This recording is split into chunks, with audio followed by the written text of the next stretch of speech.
Bueno, muy buenos días. Bienvenidos de nuevo a esta segunda jornada del Congreso Internacional en Medicina Interna, Hospital Futuro Nuevos Retos, realizado por todo el grupo de la Fundación Valle de Lili, la Universidad ICESI, con el acompañamiento académico de la Universidad CES, la Sociedad Colombiana de Cardiología y la Asociación Colombiana de Medicina Interna.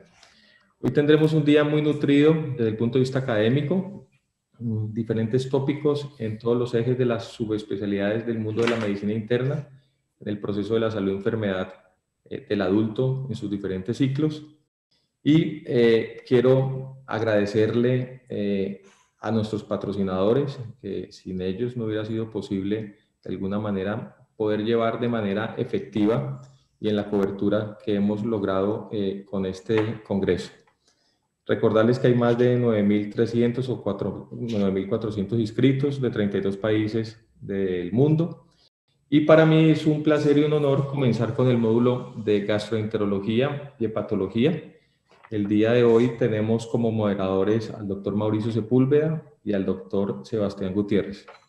Mauricio Sepúlveda es el jefe de la unidad de gastroenterología de la Fundación Valle de Lili y el doctor Sebastián Gutiérrez es residente de Medicina Interna en el posgrado en el convenio universitario con la Universidad ICESI.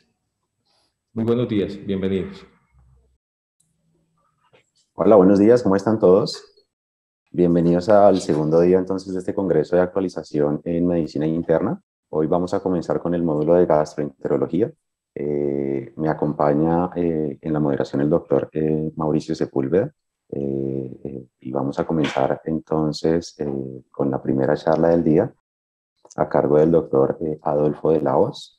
El doctor de la Hoz es internista y gastroenterólogo de la Universidad CES y es profesor de la Facultad de Medicina de la Universidad ICESI en convenio con Fundación Valle de Lili. Y hoy nos acompaña con una charla acerca de la seguridad de los inhibidores de bomba de protones. Doctor de la Hoz, bienvenido y muchísimas gracias por aceptar la invitación. Buenos días a todos. Gracias, Sebastián, por la introducción, al doctor López Ponce de León, porque sé que ha sido ardua la labor de la organización, y a todos los residentes en general, porque este congreso es de ustedes, por hacerlo posible. Bueno, entonces, cuando vamos a hablar de seguridad de los inhibidores de la bomba de protones, seguramente a muchos de nosotros se nos viene a la cabeza esta imagen que la vemos regularmente por televisión, en donde una persona se acerca a un puesto de ventas ambulantes y pide que le agreguen más ingredientes a lo que se va a comer, con la esperanza de que al tomarse un inhibidor de bomba de protones, los síntomas de la muy segura digestión o indigestión mejor que va a tener se resuelvan. Todos sabemos que eso no va a ocurrir. Los inhibidores de bomba de protones, siendo unos medicamentos muy eficaces, no actúan de esa forma, no de rescate. Pero también habrá que reconocerle a los inhibidores de bomba de protones que hoy en día las complicaciones que se veían antes, como estenosis pépticas, tanto de la unión esofagogástrica como del tracto gastroduodenal, pues son menos frecuentes, posiblemente por el abuso de los inhibidores. Pero entonces la pregunta en esta charla a responder es, así como son de eficaces, ¿son de seguros? Esta gráfica que está aquí muestra la constelación de síntomas o de efectos adversos, si se quiere, que están relacionados casi que en todos los órganos o sistemas de nuestra economía con la ingesta de inhibidores de bomba de protones. Entonces, la idea de esta charla no es en estos 15 o 20 minutos comenzar a describir cada una de ellas, sino resaltar que todas las descripciones que se han hecho de estos efectos adversos están basadas en estudios observacionales y no en ensayos clínicos. Eso es lo primero que debe quedar claro en esta charla. Hay asociación epidemiológica, en algunos casos hay plausibilidad fisiopatológica, y eso no se puede desconocer, pero en ningún momento ha habido la demostración a través de ensayos clínicos controlados de que estos medicamentos causen realmente el daño que incluso en medios de prensa, escritos, hablados, escuchados, se les atribuyen. Aquí, en esta gráfica, lo que quiero mostrar es la separación que hay como posibles causas o muy probables causas otras con unas asociaciones poco claras y unas que definitivamente no son probables. En relación con la hipomagnesemia y la deficiencia de vitamina B12, está claro que tanto el magnesio como la vitamina B12 requieren acidez en el estómago para su posterior absorción en el tracto digestivo. Entonces, claro, al cambiar la acidez del estómago, que es el objetivo terapéutico de los inhibidores de bomba de protones, es muy probable que estas sustancias pues, vean una merma en su absorción posteriormente a lo largo del tracto digestivo. Incluso, como se dan cuenta en esta publicación, que es de la Clínica Mayo en Rochester, proponen que se hagan unas mediciones periódicas tanto del conteo de un hemograma celular como de los niveles de vitamina B12 y el magnesio en pacientes sintomáticos. Entonces, cuando uno dice qué síntomas puede dar el magnesio para que uno se atreva o piense en que los inhibidores están entorpeciendo su absorción, básicamente son síntomas neuromusculares y está descrito semiológicamente el signo del espasmo carpopedal, que no es más que una incapacidad para hacer flexión y extensión del carpo. Si nos vamos a la segunda recomendación que encontramos en la literatura, y es: sospeche que hay un sobrecrecimiento bacteriano del intestino delgado en los pacientes que son usuarios regulares de este tipo de medicamentos. Pues claro, está demostrado que hay una alteración en el microbioma intestinal, tanto proximal como distal, pero entonces la pregunta que hay que hacerse es: ¿qué significado tiene esto? ¿Qué importancia clínica y terapéutica tiene? Entonces allí es donde digamos que hay dificultades, porque aunque sabemos que hoy en día enfermedades incluso neurodegenerativas, cambios en el comportamiento, enfermedades neoplásicas, incluso cardiovasculares o infecciosas, tienen que ver con la alteración del microbioma, no sabemos exactamente cuál es la conexión entre esa alteración y luego el desarrollo de una noxa. Entonces, mucho menos podemos atribuirle de manera indirecta al uso de los inhibidores de bomba de protones alguna enfermedad directamente. En relación con las alteraciones poco claras o asociaciones poco claras, está una que se discute mucho, y es la asociación con fracturas. Si bien es cierto, algunas revisiones sistemáticas dan cuenta del aumento en la incidencia de fracturas, por ejemplo, de muñeca, de cadera o incluso de fémur, no pasa de ser una asociación epidemiológica y no hay una relación de causalidad. Se sabe que algunos mecanismos, como la alteración del mismo magnesio, que influye en la absorción posteriormente del calcio y la vitamina D, la misma absorción del calcio se ve entorpecida por el cambio del pH gástrico, pueden alterar de manera indirecta la mineralización ósea. Y hay algunas asociaciones directas también de los inhibidores de bomba de protones con el hiperparatiroidismo, lo cual redundaría en una resorción ósea mayor. Pero volvemos otra vez a lo mismo. Hay plausibilidad fisiopatológica, más no una asociación de causalidad directa. La misma alteración que mencionamos arriba con la alteración del microbioma intestinal puede dar al traste con aumento en la incidencia de las infecciones por Clostridium. In vitro está claro que el cambio del pH gástrico puede hacer que la replicación del Clostridium sea mayor. Sin embargo, en vivo no se ha podido demostrar tal cosa, razón por la cual las infecciones gastrointestinales, incluyendo las del Clostridium, quedan en el rango, como lo estamos viendo aquí, de asociaciones poco claras. ¿Qué pasa con la falla renal? La falla renal es una respuesta idiosincrática al uso de los inhibidores de bomba de protones. Las nefritis intersticiales, claro que están demostradas en asociación con los inhibidores, como están descritas con cualquier otro grupo terapéutico. Entonces no podemos decir desde ahora que los inhibidores son causantes de falla renal o de alteraciones renales directamente. Simplemente es una respuesta de cada paciente. En relación con la demencia, digamos que también hay plausibilidad fisiopatológica, porque resulta que las células de la glía deben depurar el beta amiloide, y se sabe que para eso utilizan una bomba de membrana muy parecida, prácticamente la misma, que es inhibida por los inhibidores de bomba de protones en las células parietales. Pero solo en modelos animales se ha podido demostrar que los inhibidores de bomba de protones pueden ocasionar acumulación del beta amiloide, no en seres humanos. ¿Qué pasa cuando se hace una búsqueda en la literatura de la relación de inhibidores de bomba de protones y fracturas? Pues en realidad, de los pocos estudios que uno encuentra con cierta fuerza desde el punto de vista metodológico, es esta. Es un estudio que nos muestra la relación que hay entre inhibidores de bomba de protones y las fracturas en hombres cirróticos. Acá en esta gráfica se dan cuenta cómo está relacionado el tipo de IVP, ponen pantoprazol y omeprazol, y el género. ¿Qué llama la atención de esta gráfica? Que hubo más fracturas cuando se usó omeprazol.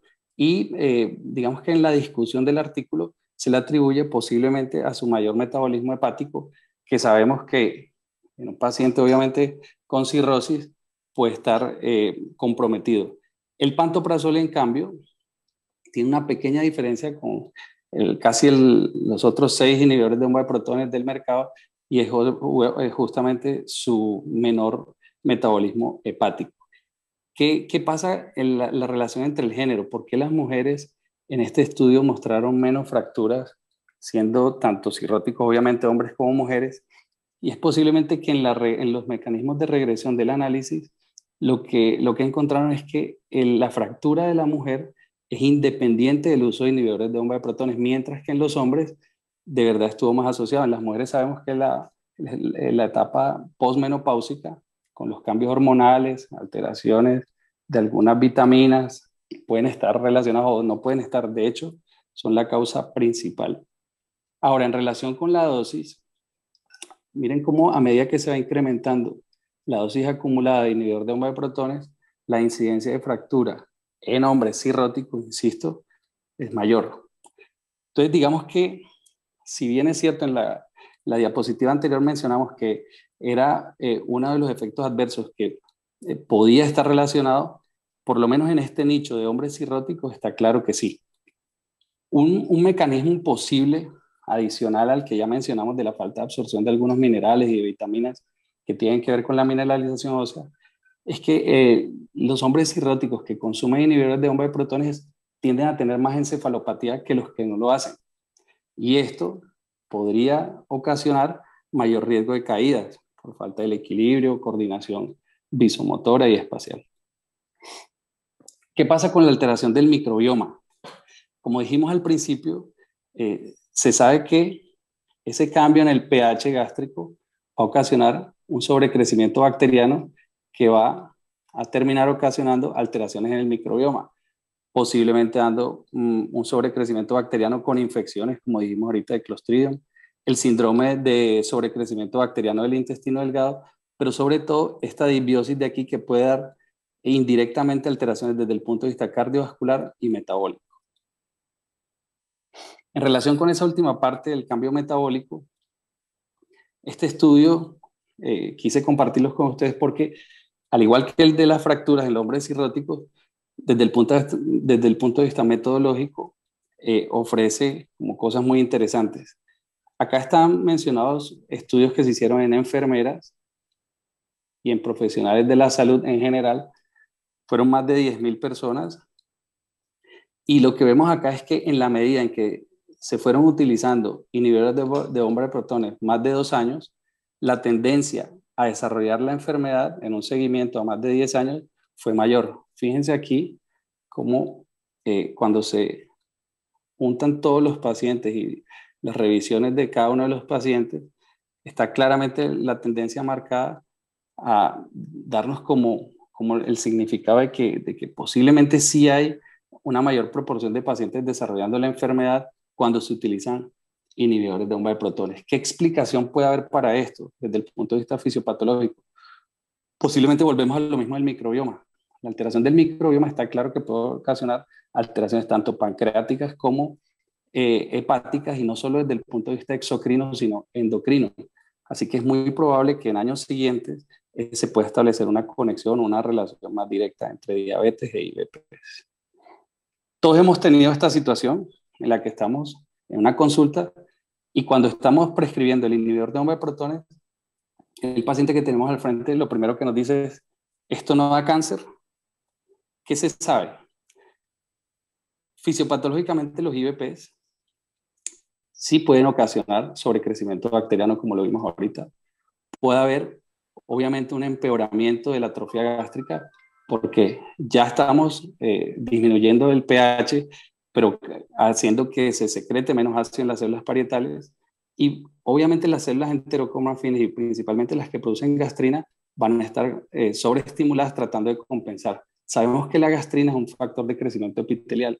Si a todo esto le sumamos una infección por Helicobacter pylori que ocasiona atrofia y metaplasia, hay plausibilidad fisiopatológica para decir que hay relación con el cáncer. Este estudio fue publicado en 2017 y es uno de los que más controversias ha causado, incluso en la misma revista en donde se publicó. Todavía siguen saliendo editoriales y réplicas, obviamente, del autor, pero básicamente aquí lo que quiero mostrar es que cuando se asocia la frecuencia de uso del inhibidor de bomba de protones, la duración del tratamiento, hay una asociación fuerte con la aparición de cáncer. Fíjense aquí cómo estos pacientes, si comparamos el paciente que lo utiliza semanalmente con el que lo utiliza diariamente, casi que dobla en el HR al otro grupo en la proporción de pacientes que desarrollan cáncer. Si los tomamos ya por el tiempo de duración de la terapia, con 1 año, estos con 2 años y estos con 3 años, nos damos cuenta definitivamente que los que lo utilizan semanalmente están muy distantes en la aparición de cáncer con los que lo utilizan diariamente. Fíjense acá, en los de usuarios de más de 3 años, cómo el HR es 8 veces mayor que en los pacientes que lo utilizan diariamente que en los que lo utilizan semanalmente.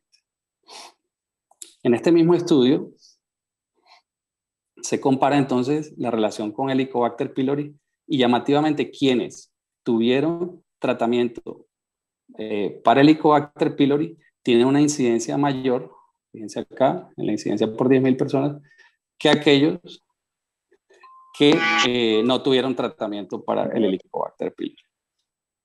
Lo mismo pasa acá, usuarios de inhibidores de bomba de protones que tuvieron tratamiento para el Helicobacter pylori, mayor incidencia que aquellos que no lo tuvieron. El mismo autor 3 años después publica esto porque entonces dijimos, ¿será que son los pacientes orientales, que es de donde provenían estos estudios, tienen asociación con el cáncer? En estudios observacionales, insisto, pues en este artículo el mismo autor recopila varios estudios de canadienses, de europeos, de norteamericanos y también de asiáticos, en donde prácticamente todas muestran asociación epidemiológica con el cáncer cuando se utiliza en dosis altas durante más de 3 años. Pero el año pasado, una publicación norteamericana con pacientes norteamericanos no solo tomó pacientes con cáncer gástrico, sino colorectal, hepático y pancreático, y no mostró asociación, como se dan cuenta ustedes en todas estas gráficas, con la enfermedad. ¿Qué pasa con la mortalidad? Es un desenlace duro, sobre todo en cardio, en endocrino. ¿Qué pasa aquí? Pues cuando se tomó un grupo de 1 millón, casi 2 millones de pacientes, de veteranos en Estados Unidos, nos dimos cuenta que no había asociación epidemiológica con mortalidad. Finalmente, recomiendo que basados en este artículo, que miren la publicación, el año de la publicación 1965, publicado por el autor Austin Bradford Hill, que es un emérito profesor de estadística en Londres.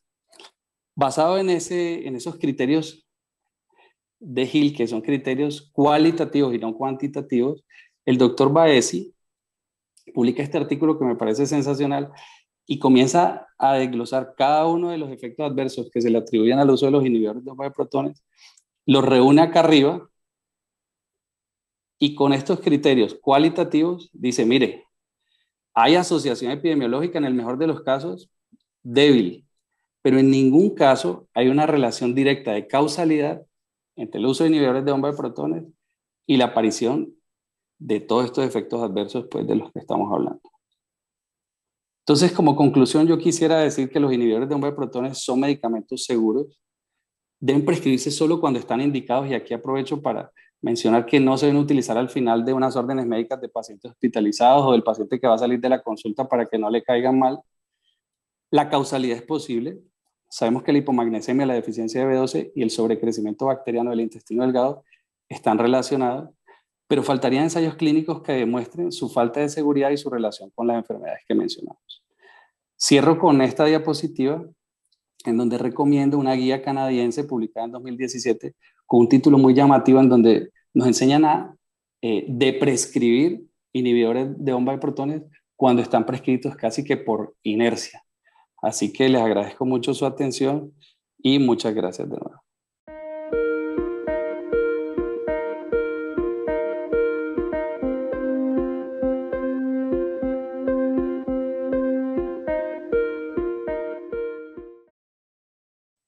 Buenos días. Muchas gracias al doctor de la Hoz por su interesante conferencia, donde nos habla y nos desmitifica muchos mitos que hay acerca del uso de los inhibidores de bomba de protones, medicamentos que tenemos en el armamento de uso diario de la práctica clínica, no solo de los gastroenterólogos, sino de los internistas y de la medicina en general. Las preguntas que tengamos, por favor, las vamos a responder en la sesión de preguntas. Yo creo que van a ser bastantes. Para continuar, quiero presentarles a un gran amigo, un gran compañero de trabajo, un gran médico, un gran ser humano, el doctor Jairo García. El doctor Jairo García es médico de la Universidad del Valle, internista del programa de la Universidad CES en conjunto con la Fundación Valle de Lili, gastroenterólogo de la Universidad Javeriana, un fisiólogo digestivo, y nos va a hablar acerca de un problema de salud frecuente que tenemos en la consulta, que es el síndrome de intestino irritable. Adelante, doctor García.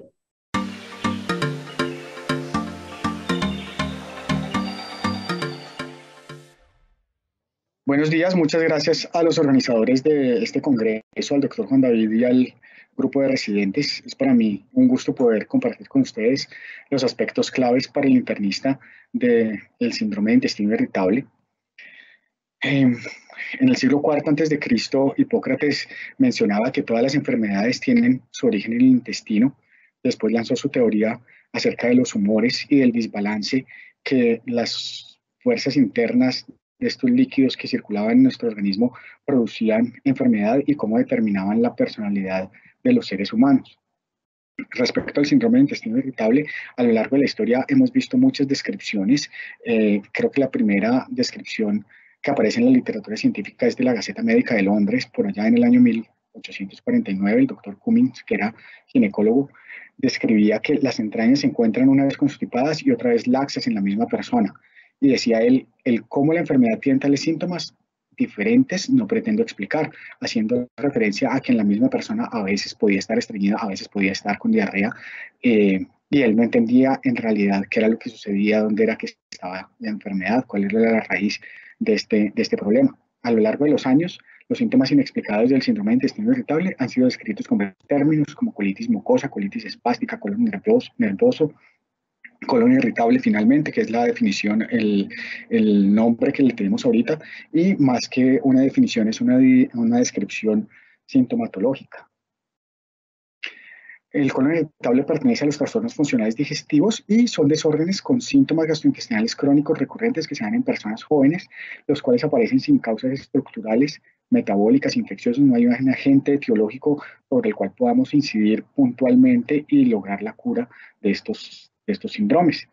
Definitivamente tiene una relación estrecha con el estado emocional y por eso en la charla vamos a hablar un poco acerca de la importancia del eje intestino-cerebro. ¿Qué ha sucedido con los trastornos funcionales digestivos durante el estado de pandemia? El mundo cambió hace exactamente un año, el 3/11, como se refieren a algunos, haciendo una similitud con el 9/11, que fue el día en el que la OMS declaró el estado mundial, el estado de pandemia, donde se produjo una alteración en todos los entornos de la vida, en la vida social, laboral, familiar, personal, la vida como la conocimos pues no volvió y no volverá a ser la misma.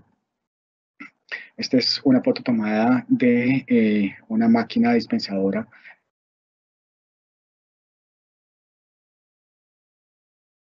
definitivamente ha incidido sobre todos. Les decía que íbamos a hablar de cómo los trastornos funcionales eran influenciados por las emociones.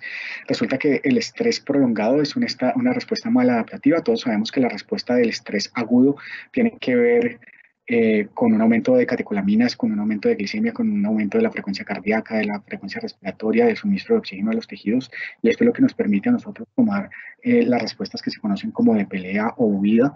Pero cuando el estrés se prolonga, produce una disregulación de la respuesta del sistema inmunológico, por ejemplo, de la colonización de las bacterias que viven con nosotros en la flora normal. Se produce inflamación a nivel del tracto digestivo y esto favorece las infecciones, aumenta la permeabilidad de la barrera intestinal y pues hay cambios, hay desbalance en la homeostasis de la flora intestinal. Esto se conoce como disbiosis. Entonces tenemos un estado de balance normal, de equilibrio, que por situaciones de estrés o por enfermedad se produce una alteración, y esta alteración se traduce en cambios del comportamiento, cambios del estado cognitivo, del estado emocional, del estado de alerta de la persona, con disminución del umbral sensitivo al dolor. Y a nivel celular lo que vemos es aumento de los mediadores inflamatorios, de los mediadores químicos en la mucosa del intestino delgado, una alteración de la microbiota, y todo esto se va a traducir en cambios sistémicos. Recordemos que en el intestino queda nuestro segundo cerebro. Hay quienes dicen que este es el primer cerebro, los urólogos dirán que el primer cerebro queda en otra parte, pero bueno, lo importante es que hablemos de la relación que hay entre el cerebro y el intestino, y por eso desde hace un par de años se viene hablando del eje del equipo intestino-cerebro, donde vamos a tener claras descripciones de las implicaciones fisiológicas, fisiopatológicas en la interacción de estos dos sistemas, a través de vías sensoriales que vienen con receptores desde la mucosa intestinal, desde la capa muscular, desde la serosa, donde están los varoreceptores y los nociceptores, que nos dicen, que nos traducen el dolor que se produce cuando se distienden las vísceras, cuando se distiende el intestino, por aumento del gas que se produce con la digestión de los alimentos, por la disbiosis, por el sobrecrecimiento bacteriano.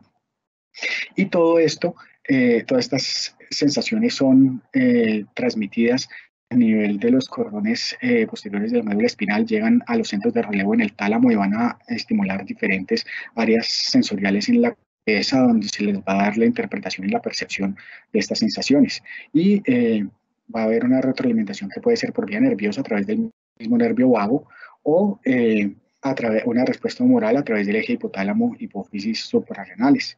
¿Qué funciona mal en el individuo que tiene síndrome de intestino irritable? Pues tenemos de base un sistema nervioso central hipervigilante, al cual se suman factores psicosociales o genéticos que lo predisponen, y tenemos una perturbación del medio interno, por agentes externos, como productos de la digestión, la microbiota que ha cambiado, y genera aumento de la permeabilidad vascular o de la activación del sistema inmunológico.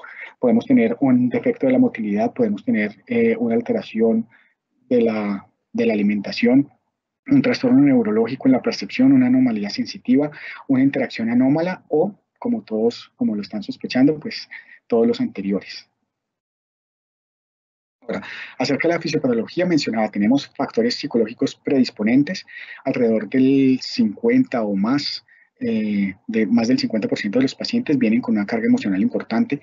Puede ser ansiedad, depresión, somatización, trastornos obsesivos compulsivos, y esto se suma una alteración en la motilidad que está demostrada con una motilidad intestinal anormal en el ayuno, o una alteración de la progresión del complejo motor migratorio con los alimentos, y como les mencionaba, un aumento de la sensibilidad de los receptores de la serosa, hipersensibilidad visceral, usualmente mediado por neuronas que son serotoninérgicas. Este es un estudio de una neuroimagen funcional, donde ante el mismo estímulo de sumergir el pie en agua caliente, vemos cómo los pacientes que tienen síndrome de intestino irritable se activan muchos más centros sensitivos y del sistema límbico a nivel del sistema nervioso central que en un paciente que no tiene intestino irritable.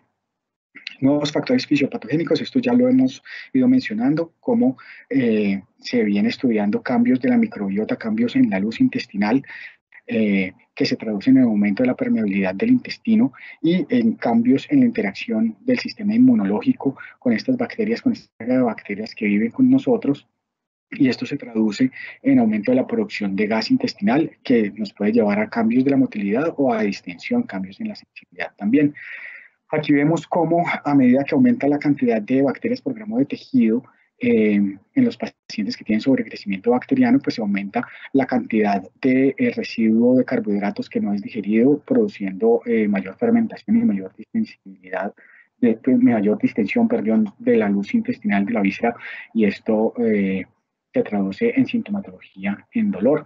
Por estos estudios que enfocan en parte de la génesis de los cambios del síndrome de intestino irritable que se relacionan con cambios de la flora intestinal, vamos a ver cómo ciertos antibióticos pueden modular los síntomas de los pacientes que tienen síndrome de intestino irritable.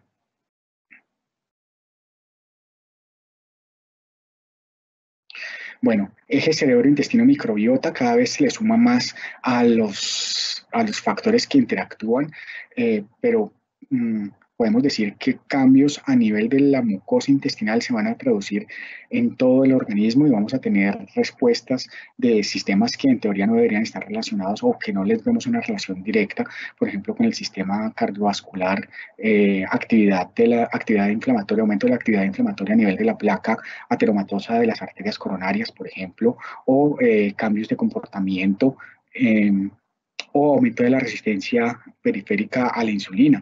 Por esto empiezan a aparecer en la última década muchos estudios que tratan de manipular la flora intestinal, la microbiota, y producir impacto. Por ejemplo, este es un estudio publicado en Journal de Psiquiatría, donde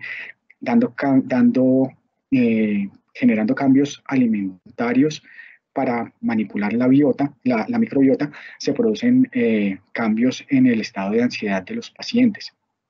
Este otro, a ratones knockout les dan antibióticos para manipular la microbiota del intestino y vemos cómo esto se traduce en aumento de la predisposición a obesidad, a diabetes, a enfermedad inflamatoria intestinal, inclusive a enfermedades autoinmunes. También está siendo estudiado, este es un reporte de hace un par de años, donde se ve como cambios en la microbiota se produce impacto en órganos sistémicos, en órganos diferentes de la economía, como el hígado, como cerebro, como tejido adiposo y el sistema cardiovascular, ya les mencionaba. Para no separarnos mucho del tema ya, hablando específicamente del síndrome de intestino irritable, recordemos algo de su epidemiología, es la principal causa de consulta al gastroenterólogo, es el trastorno gastrointestinal más frecuente, es la segunda causa de consulta al médico general en consulta externa, no por urgencias. Se da más en mujeres que en hombres, pero no se sabe si exactamente cuál es la causa, si de verdad es un subregistro que los hombres casi no consultan por esta enfermedad. Se da definitivamente en pacientes de población joven. Cuando recordemos un paciente de mayor de 50 años debuta con síntomas del síndrome de intestino irritable, tenemos que descartar organicidad.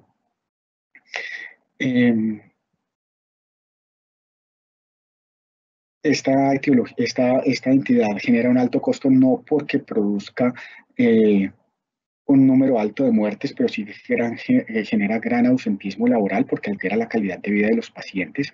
Los criterios diagnósticos en este momento vigentes son los del Consenso de Roma 4, donde habla que el paciente tiene dolor abdominal recurrente, que se da por lo menos una vez a la semana en promedio en los últimos 3 meses, y que no tiene un tiempo mayor de aparición de 6 meses, y definitivamente este dolor está asociado con cambios con la consistencia o con la frecuencia de la defecación, y el dolor puede mejorar también con la defecación. Y el paciente no tiene ninguno de estos síntomas de alarma. Dentro de los aspectos claves está saberse estos signos de alarma para no ir a rotular un paciente que tiene un trastorno orgánico en el grupo de un trastorno funcional. Entonces el paciente no es un paciente joven, no es mayor de 50 años. Los cambios del hábito intestinal son crónicos, llevan por lo menos 2 o 3 meses, no son cambios recientes. El paciente tiene sangrado, tiene pérdida de peso, tiene historia familiar de cáncer de colon o de enfermedad inflamatoria intestinal, o si al examen físico le encontramos una masa palpable, una adenopatía, o en los exámenes tenemos evidencia de anemia ferropénica o tenemos un test de sangre oculta positivo en materia fecal, definitivamente esto no es un colon irritable y necesitamos hacerle estudios para descartar la organicidad en este paciente. El patrón nocturno de dolor o de evacuaciones nocturnas. No es que a las 7 de la noche ya no les duela o no vayan al baño, sino que estén dormidos y se despierten, sea con dolor o con diarrea, definitivamente hace pensar que la causa de este dolor no es funcional, sino que es orgánica. Cuando les pedimos colonoscopia, los pacientes tienen cualquiera de estos síntomas de alarma que hemos mencionado, o cuando no hay mejoría con el manejo. Y la colonoscopia va a ser normal en el paciente con colon irritable. El paciente que tiene síndrome de intestino irritable, esta colonoscopia yo la llamo terapéutica porque es la que nos permite, después de la colonoscopia el paciente se mejora en el sentido en que ya tiene tranquilidad que no es un cáncer. Muchos pacientes llegan con cancerofobia, han visto algún familiar cercano, algún conocido que ha tenido que luchar contra un cáncer y ha tenido una enfermedad muy debilitante, desgastante y pues que lo ha llevado a la muerte, y ellos llegan con esa carga emocional pensando que a ellos les va a pasar lo mismo. Después de la colonoscopia que sale normal, nosotros podemos decirle al paciente que no tiene nada y con eso el paciente no vuelve. Nosotros somos los peores médicos porque no le estamos valorando sus síntomas. Entonces podemos decirle que no tiene nada grave, que no se va a morir de esta enfermedad, y le enseñamos a conocer su enfermedad para que de verdad pueda incidir en su calidad de vida, pueda mejorar su calidad de vida.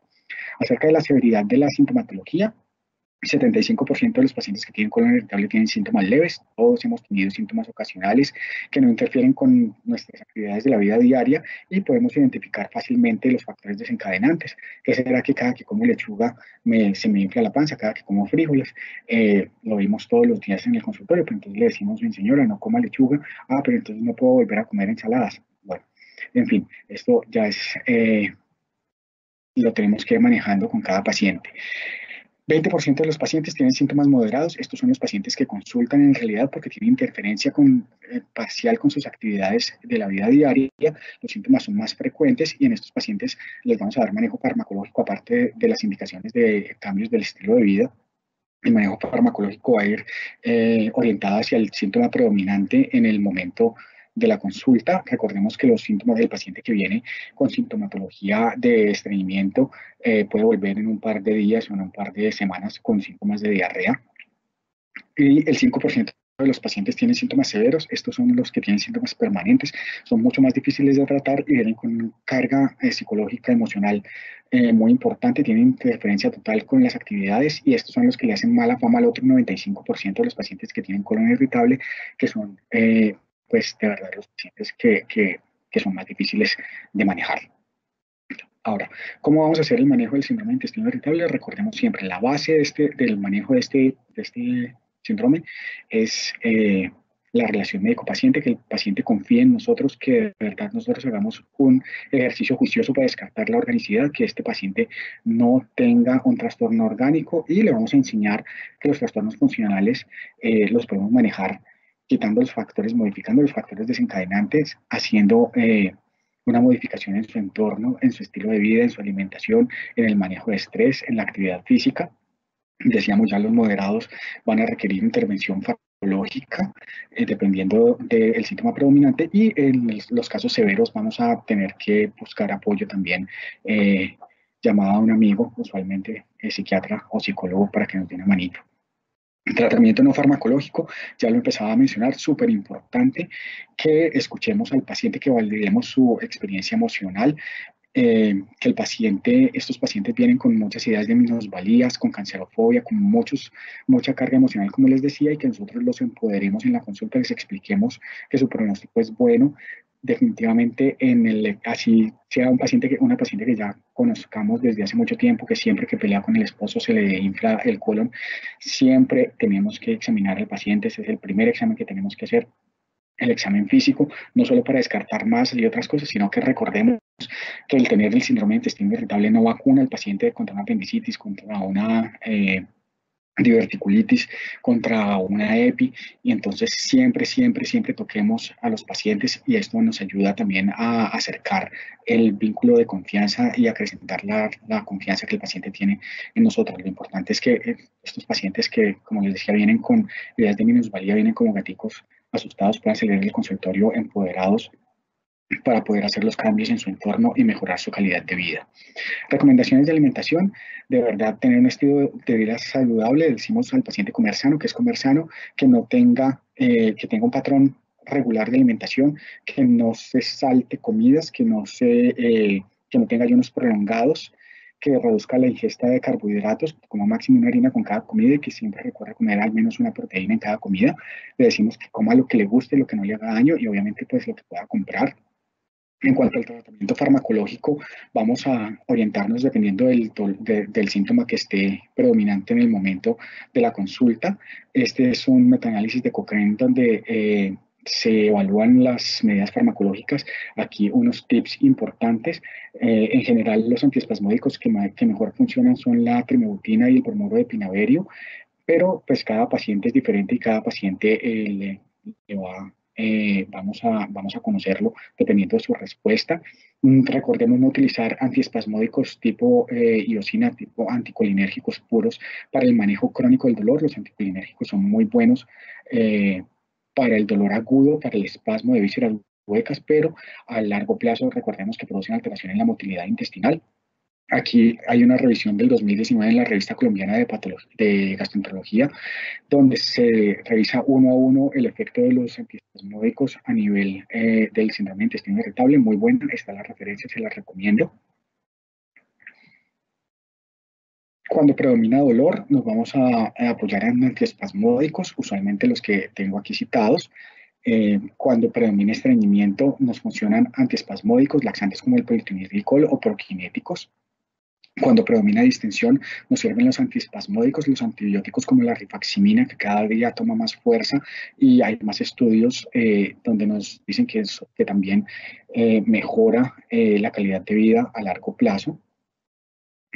Cuando predomina diarrea, los antibióticos como rifaximina o antisecretores o antiespasmódicos también.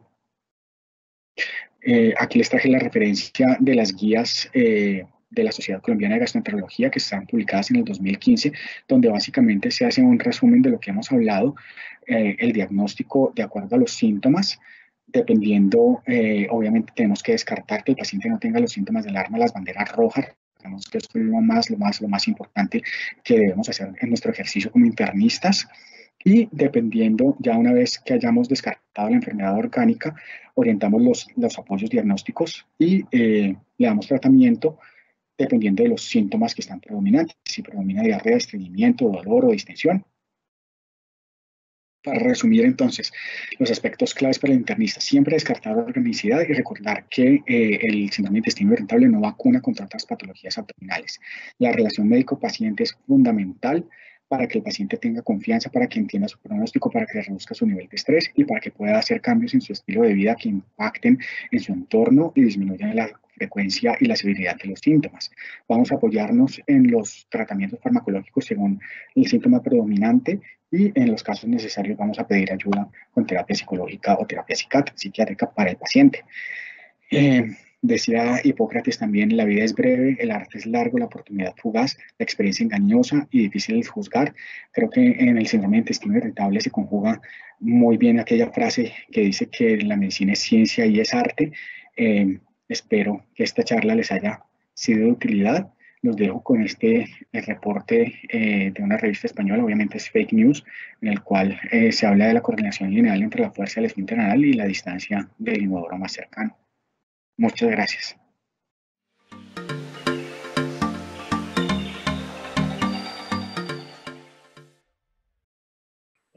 Buenos días para los que acabaron de llegar. Estamos en este momento en el Congreso en el módulo de gastroenterología y hepatología.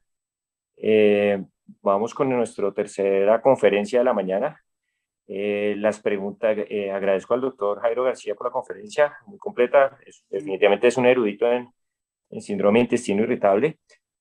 Por favor, acuérdense, las preguntas las vamos a responder al final de cada módulo. Entonces, para que las tengan, nos las envíen y al final de cada módulo vamos a hacer la sesión de respuesta de las preguntas. A continuación, nuestra tercera conferencia es con el doctor Fabián Juliao. Él es un gran amigo de nosotros. Él trabaja en Medellín, en el Hospital Pablo Tobón Uribe. Es médico internista de la Universidad Nacional de Colombia, médico gastroenterólogo de la Universidad Pontificia Javeriana y actualmente es el presidente del grupo de trabajo para la enfermedad intestinal inflamatoria de cronicolitis en Colombia y vicepresidente de la Asociación Colombiana de Gastroenterología. Entonces tenemos un gran invitado con muchos pergaminos. Me atrevería a decir que definitivamente es un erudito en el tema de la enfermedad intestinal inflamatoria. Es un top 10 en Iberoamérica. Entonces, creo que tenemos mucho que aprender, mucho que aprovechar de esta charla. Adelante, doctor Juliao.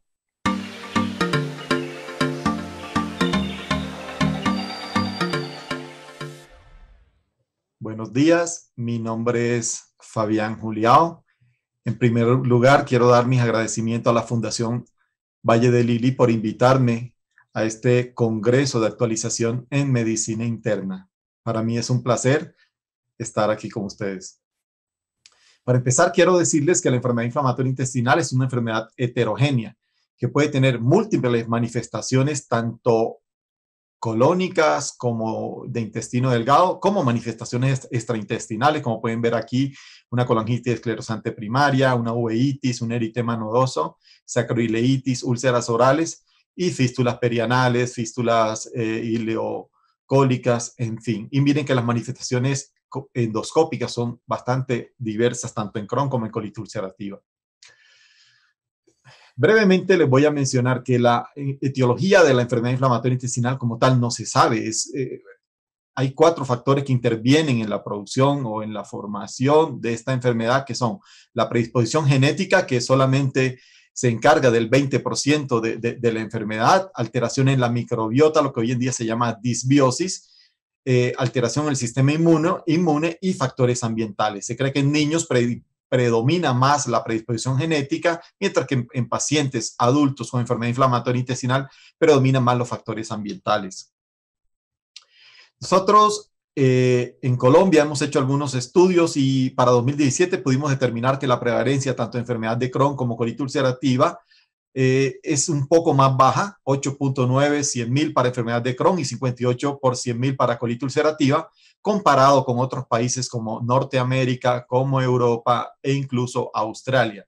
Recientemente nos consideran un país con aceleración en la incidencia, como pueden ver acá, y tenemos datos que demuestran eso, comparado pues con otros países donde definitivamente la prevalencia es mucho más alta y mucho más estable.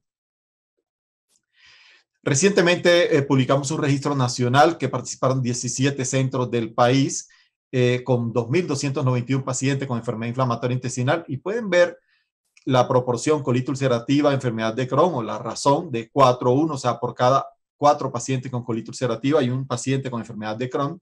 Sin embargo, en nuestro centro, en el Hospital Pablo Tobón Uribe, que es donde trabajo, hemos visto cómo ha crecido desde 2009 hasta 2019. Miren, teníamos 202 pacientes, hoy en día tenemos casi 4 veces más y la proporción ha cambiado. Inicialmente teníamos muchos pacientes con colitis ulcerativa, 5 con 1 por enfermedad de Crohn, pero mire cómo se ha ido acortando. Esto tiene varias explicaciones. Primero, que sospechamos cada vez la enfermedad de Crohn, nos metemos al ilion en la colonoscopia buscando alteraciones en pacientes con diarrea, con anemia.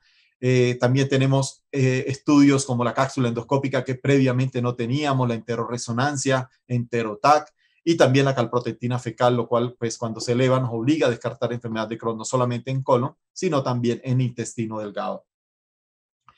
La enfermedad de Crohn es una enfermedad crónica progresiva con daño acumulativo. Miren acá, aquí se inicia la enfermedad. Si no la diagnosticamos o la diagnosticamos tarde, ya vamos a tener pacientes con estenosis, con fístula, con cirugía, con nueva estenosis y con otra cirugía. Entonces, es una enfermedad que si no la diagnosticamos temprano y no la tratamos temprano, va indefectiblemente a progresar y a generar discapacidad para el paciente.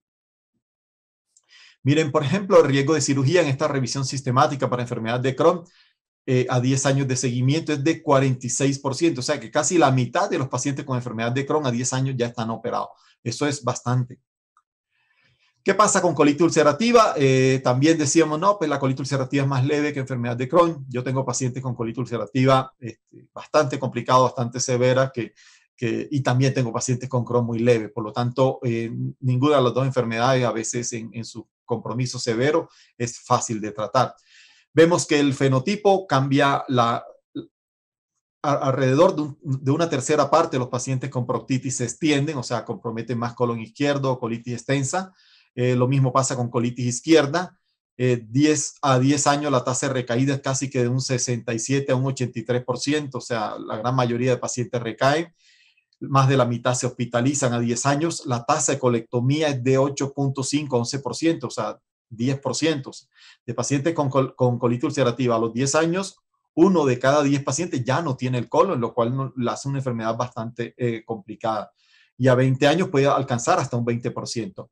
La exposición a esteroides es casi que un 50% en los pacientes. Y lo otro que también pasa con la colitis ulcerativa es que pueden desarrollar cáncer colorectal, ¿no? A 20 años de 1 a 5% y a 30 años de 2 a 7.5%. Por lo tanto, estos pacientes requieren vigilancia endoscópica. Lo otro es el concepto de treat to target, o sea, tratar hacia un objetivo de enfermedad inflamatoria. Hay treat to target para artritis reumatoide, hay treat to target para hipertensión arterial, para mediciones de colesterol. ¿Por qué no va a haber en enfermedad inflamatoria intestinal? Entonces, ¿qué proponen?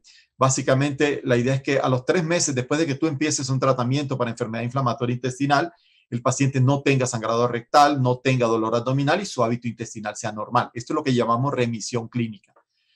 A los 3 a 6 meses en colitis ulcerativa, la idea es que haya cicatrización mucosa. Y a los 6 a 9 meses, la idea es que el paciente no tenga úlceras en pacientes con enfermedad de Crohn. Por lo tanto, esto se llama cicatrización mucosa. Cuando tenemos remisión clínica y cicatrización mucosa, denominamos lo que se llama remisión profunda en enfermedad inflamatoria intestinal. Para eso también nos ayudamos de los biomarcadores como la calprotectina fecal y la proteína C reactiva, la cual le practicamos a los pacientes cada 6, incluso cada 12 meses. Si uno, después de 6 meses de tratamiento, el paciente no logra cicatrización mucosa, probablemente tenemos que cambiar el tratamiento y probablemente modificar el tratamiento porque no está funcionando. ¿Ok?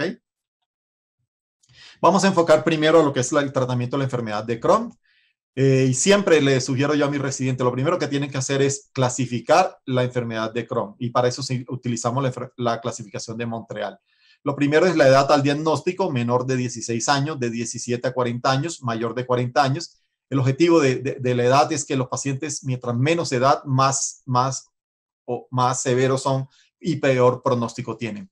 La localización de la enfermedad se dividen en ileal, en colónico y en ileocolónico, en este caso, y digestivo superior, que es el famoso L4, cuando compromete tracto digestivo superior. Por ejemplo, el compromiso ileal tiende a ser más estenosis que el compromiso colónico, por decirles un ejemplo, ¿no? Alrededor de 20% solamente del Crohn es colónico, el 80% va a comprometer el intestino delgado de una u otra forma. Lo otro es el comportamiento de la enfermedad, no la localización, sino el comportamiento, el behavior, que ven acá, B1, cuando hay inflamatorio, o sea, ni estenosis, ni fístulas, estenosante B2 y penetrante B3. Si el paciente tiene compromiso perianal, se le adiciona una P. Eso es súper importante, clasificar el paciente para saber a qué nos estamos enfrentando. Y definitivamente hay que estratificar el riesgo de un paciente con enfermedad de Crohn entre alto riesgo y bajo riesgo. Si tienes úlceras superficiales, pequeñas, astas, si no tienes fístulas, si no tienes cirugías previas, es de bajo riesgo. De lo contrario, si hay fístulas, si hay cirugías previas, probablemente va a ser de alto riesgo. Si el compromiso anatómico es limitado, si la proteína C reactiva es normal y la albúmina es normal, bajo riesgo. Y ya si tienes, por ejemplo, ostomías, más de 10 deposiciones por semana, entonces eso también es de alto riesgo. Si tienes anemia, es de alto riesgo. Si usas esteroides dentro del último año, también te da criterios de alto riesgo. Por lo tanto, es clave definir si un paciente es de alto riesgo o es de bajo riesgo para definir el tratamiento. En enfermedad de Crohn tenemos varios tipos de tratamiento. Uno que es el convencional, que empieza uno con esteroides, si no responde, adiciona inmunosupresores, o si se hacen dependientes de esteroides, y si no, inmunosupresores más biológicos, de acuerdo a la severidad del caso, ¿no? Lo otro es acelerado, de entrada, empezar con esteroides más inmunosupresores, y si no hay respuesta, inmunosupresores más terapia biológica. Y lo otro es el famoso tratamiento top-down, que empieza de entrada con terapia biológica.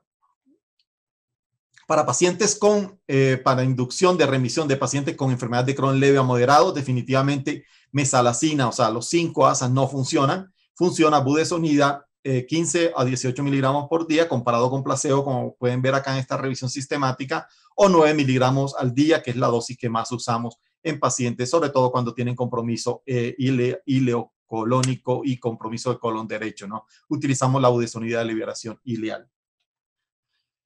Ahora, ¿es mejor la budesonida que los esteroides sistémicos como la prednisolona? No, esta revisión sistemática también demuestra que es mejor los esteroides sistémicos. Sin embargo, el perfil de seguridad es peor de los esteroides sistémicos por los efectos adversos que tienen, ¿no? Alteración en la glicemia, acné, todas estas cosas, osteoporosis, en fin, son mucho más frecuentes con esteroides sistémicos comparado con budesonida, que actúa más localmente, ¿no?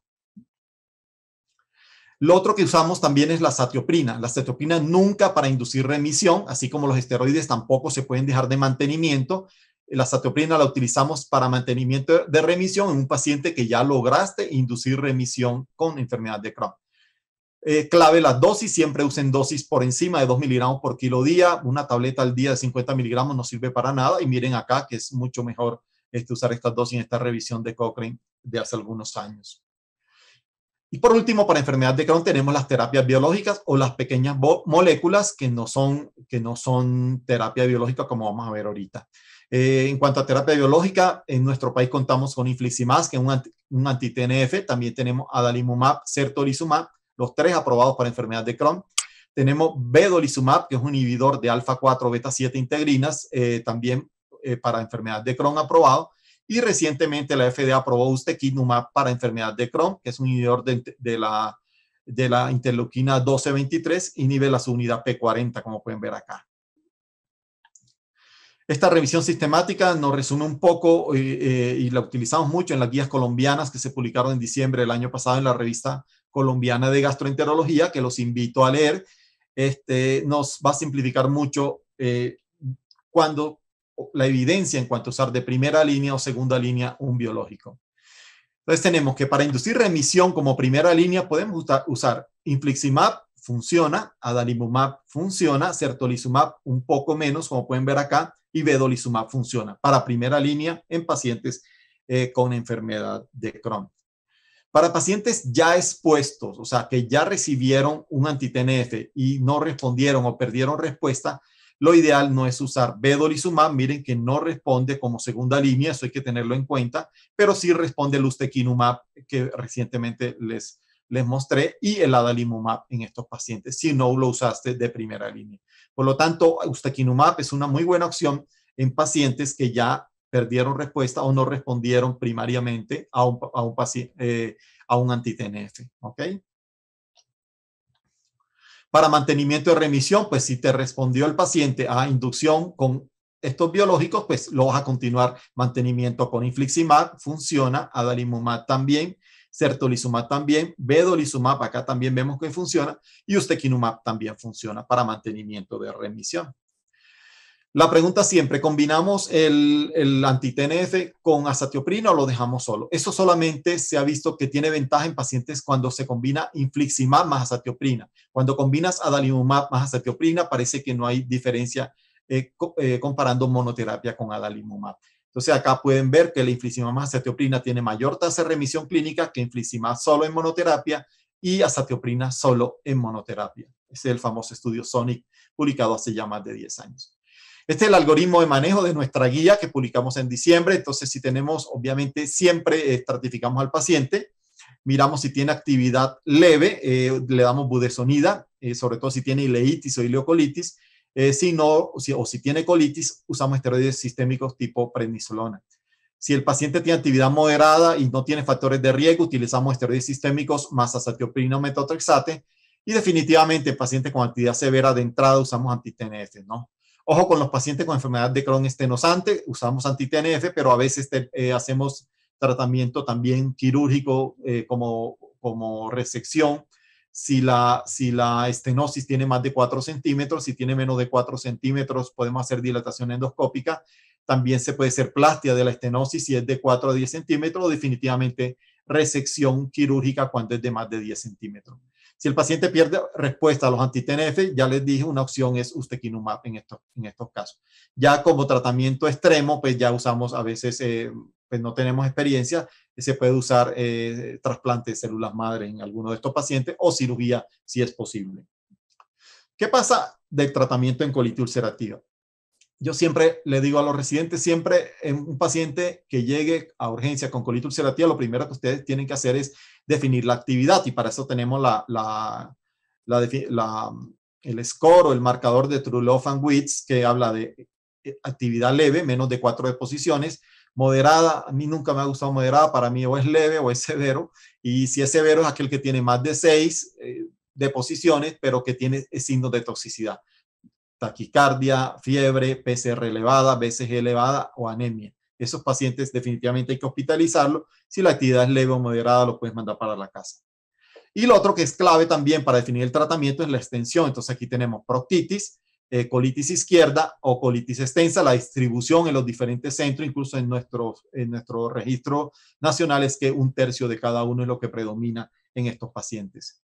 Y definitivamente también, como hicimos en enfermedad de Crohn, definir el riesgo de colectomía en este caso. Si tienes una extensión anatómica limitada, por ejemplo, recto, con compromiso endoscópico leve, probablemente es de bajo riesgo, pero si tienes una colitis extensa, úlceras profundas, si eres menor de 40 años, PCR o velocidad de sedimentación elevada, que requieren esteroides de entrada e incluso hospitalización o infección por Clostridium difficile o citomegalovirus, son pacientes de alto riesgo. Tenemos, a diferencia de enfermedad de Crohn, donde no funciona 5-ASA, casi funciona. Pacientes con proctitis, así que con terapia tópica, con 5-ASA los estamos tratando con muy buenos resultados, supositorios. Si quieres ir más allá, si el paciente tiene proctosimoiditis o colitis izquierda, puede usar espumas o enemas. Y definitivamente, si el paciente tiene colitis extensa, pues te va a tocar usar terapia oral con 5-ASA. Esta reciente revisión sistemática publicada el mes pasado en Journal Crohn and Colitis habla de que cuál es más eficaz, comparando eficacia comparativa.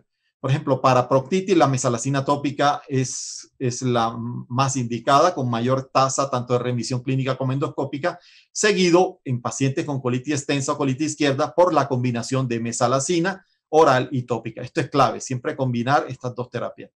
Altas dosis de mesalazina también funcionan. Altas dosis se refiere a dosis por encima de 3 gramos al día. Valsalacida no la tenemos en Colombia y estas altas dosis de mesalazina son mejor que dosis estándar de 2 a 3 gramos al día o bajas dosis por debajo de 2 gramos al día. Parece que estas ya no funcionan. Para mantenimiento de remisión lo mismo, combinar mesalazina oral y tópica es lo mejor, junto con altas dosis de mesalazina, como pueden ver acá, y para pacientes con proctitis la mesalazina tópica es la de mejor resultado comparada con las otras dosis. ¿Que funcionan los esteroides IV en colitis ulcerativa activa, moderada, severa? La respuesta es sí, funcionan. Los pacientes que llegan a urgencias que le colocamos esteroide intravenoso, la tasa de respuesta es de alrededor de un 65%, de los pacientes responden. El NNT es de 3, lo cual es muy bueno. Por lo tanto, los esteroides para inducir remisión en pacientes agudos son muy buenos y en este caso intravenosos. Tiopurinas siempre la usamos, tiopurinas para mantenimiento de remisión en pacientes sobre todo que son dependientes de esteroides o que han requerido esteroides. Como un ahorrador de esteroides usamos tiopurina. Miren que es mejor que placebo y comparado con las 5-ASA también son mejores las tiopurinas. ¿Qué terapia biológica utilizamos en colitis ulcerativa? Usamos infliximab, adalimumab, y golimumab como anti-TNF, no usamos certolizumab. El vedolizumab, ya dijimos, inhibidor de alfa-4 beta-7 integrina. Y recientemente en Colombia se autorizó el tofacitinib, que es una pequeña molécula, no es un biológico, se da por vía oral y es un inhibidor de JAK, ¿no? Señales intracelulares JAK, tanto JAK1 como JAK3 en este caso. Y el ustekinumab recientemente lo aprobó la FDA para colitis ulcerativa, en Colombia aún no lo tenemos. Este reciente metaanálisis también nos va a ayudar para definir cuál como primera línea o segunda línea en pacientes de biológicos en colitis ulcerativa. Entonces tenemos que adalimumab funciona, golimumab funciona, infliximab también, pueden ver acá, no pasa por uno. Tofacitinib funciona, ustekinumab funciona y vedolizumab funciona también. Lo mismo, infliximab en monoterapia versus terapia combinada. Definitivamente terapia combinada es mejor. Siempre infliximab, recuerden que tiene 25% murino, por lo tanto, pues lo que se cree es que adicionar el inmunosupresor disminuye la producción de anticuerpos y la respuesta va a ser mucho más duradera y mucho más efectiva en estos pacientes con infliximab. Sin embargo, en los pacientes que ya han estado expuestos a anti-TNF y ya han perdido respuesta, miren que adalimumab aquí pasa por el 1, vedolizumab también pasa por el 1, por lo tanto, tofacitinib y ustekinumab son las drogas de elección en pacientes que ya han respondido a anti-TNF. La idea es cambiar de clase, no repetir otro anti-TNF cuando ya un primer anti-TNF no funcionó. Recientemente se publicó este estudio de vedolizumab versus adalimumab. Muy rara vez es el primer estudio que compara un biológico con otro. Y miren que les va mejor al grupo de vedolizumab, tanto en remisión clínica como en respuesta endoscópica, tanto en pacientes que no hayan recibido anti-TNF como en pacientes que previamente recibieron anti-TNF. Sin embargo, no hubo diferencia de remisión clínica libre de esteroides entre las dos moléculas. Ya finalizando, usar 5-ASA en pacientes que ya uno tiene con terapia biológica, en este caso anti-TNF, parece que no brinda mayor efectividad para inducción ni para mantenimiento de remisión. Como pueden ver en esta revisión sistemática, no fue significativo. Por lo tanto, si ya llegamos con un paciente a usar terapia biológica, probablemente, y para reducir mucho costo, probablemente hay que suspender los 5-ASA.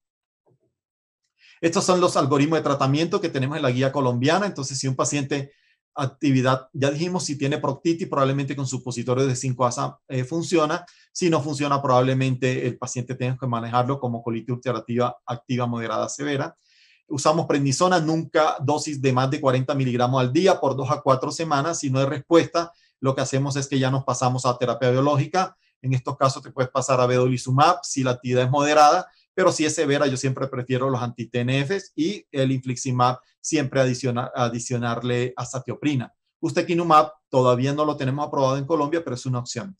En pacientes que son dependientes de esteroides usamos azatioprina, dosis de 2 a 2.5 miligramos por kilo, pero si el paciente responde al esteroide, es el primer ciclo, le disminuimos progresivamente la prednisona y lo dejamos de mantenimiento con 5-ASA oral en dosis de 2 a 3 gramos al día. Si el paciente no responde al anti-TNF, tiene colitis ulcerativa, estamos prefiriendo usar en estos casos tofacitinib. Recientemente, en pacientes con colitis ulcerativa aguda severa que no responden a los esteroides, hay opción de usar ciclosporina versus infliximab. La tasa de colectomía en este artículo que salió publicado en noviembre, recientemente, tasa de colectomía, vemos que infliximab es mejor que el placebo. Sin embargo, no hay diferencia entre usar infliximab y ciclosporina al mes ni en la tasa de colectomía en 12 meses. Entonces, ¿qué hacemos? Paciente con colitis ulcerativa aguda severa hospitalizado, usamos esteroides. Siempre dijimos que el 65%, 70% de los pacientes van a responder a la hidrocortisona o a la metilprednisolona, estas dosis. Se mide respuesta al día 3 a 5. Si no hay respuesta, puedo usar ciclosporina e infliximab. Siempre preferimos infliximab en dosis de 5 miligramos por kilo. Sin embargo, en pacientes con mucha inflamación, con hipoalbuminemia, con lesiones muy severas, usamos a veces dosis de 10 miligramos por kilo. Si hay respuesta, continuamos con el infliximab de mantenimiento. Tenemos muy poca experiencia con la ciclosporina, no quiere decir que no funcione, como ya demostramos, la eficacia en este tipo de pacientes de infliximab y ciclosporina es muy similar, pero si no responde al infliximab, probablemente este paciente puede terminar en colectomía semielectiva. Si el paciente responde al esteroide intravenoso, lo pasamos a prednisona, posteriormente disminución gradual, y aquí tenemos varias opciones, ¿no? Azatioprina, vedolizumab, ustekinumab, anti-TNF, incluso tofacitinib. Cuando colectomía urgente, cuando el paciente está con perforación, cuando hace un megacoliotóxico, cuando tiene un sangrado masivo. Ahí sí no hay que ponerse a esteroide ni infliximab, nada. Ese paciente es quirúrgico. Pero no se imaginen que todos los pacientes con colitis ulcerativa y con enfermedad de Crohn van a recibir biológico. En nuestro estudio de registro nacional, el 47% de los pacientes con Crohn tienen terapia biológica, son pacientes más agresivos, los diagnosticamos tarde y llegan complicados, pero solo el 18% de nuestros pacientes tienen colitis ulcerativa, ¿no? Miren acá la tasa de uso de mesalazina en pacientes con colitis ulcerativa es casi que del 93%. O sea, la mayoría de los pacientes con mesalazina, con colitis ulcerativa, con mesalazina pueden que tengan, ¿no? Conclusión, para finalizar, la enfermedad inflamatoria intestinal es cada vez más frecuente en Latinoamérica. Para definir el tratamiento es necesario determinar actividad, extensión, estratificar riesgo individual y seguir los algoritmos que les he mencionado. La meta del tratamiento, tanto en Crohn como en colitis ulcerativa, es lograr una remisión profunda, sostenida, es decir, remisión clínica y remisión endoscópica. Hay que chequear el colon en esos pacientes. No todos los pacientes con enfermedad inflamatoria intestinal van a requerir terapia biológica, ya les mostramos. Y definitivamente, siempre que vayan a empezar un tratamiento en pacientes con enfermedad inflamatoria intestinal, hay que tener una muy buena comunicación con el paciente, describiendo riesgos y beneficios de los tratamientos disponibles para tratar muchas veces esta enfermedad que suele ser complicada tanto para el paciente como para la familia e incluso para uno como médico. Muchas gracias por su atención.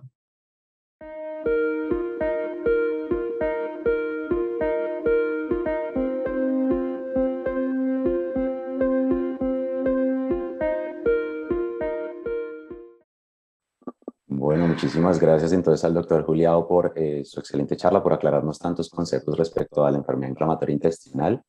Ahora continuamos con esta actividad, un panel con nuestros hepatólogos, con el grupo de hepatología de Fundación Valle del Lili, acerca del enfoque y los aspectos más importantes de la hepatitis C. Nos acompañan el doctor Gabriel Sebastián Díaz, él es internista de la Universidad del Valle, hepatólogo clínico de la Universidad de Antioquia, la doctora Diana Escobar, ella es internista de la Universidad ICESI y es hepatóloga clínica también de la Universidad de Antioquia, y el doctor Diego Jiménez, gastroenterólogo y hepatólogo. Todos ellos hacen parte entonces del grupo acá de hepatología y trasplante hepático de la Fundación Valle del Lili. Doctores, muchísimas gracias por aceptar la invitación. Bienvenidos. Bueno, muchas gracias. El día de hoy queremos hablar acerca de un tema muy importante que es la hepatitis C y sobre todo algunas recomendaciones puntuales para el enfoque por medicina general y por el internista, y entender de que podemos muchos incidir no solo desde sino desde otras áreas de la medicina en erradicar esta enfermedad.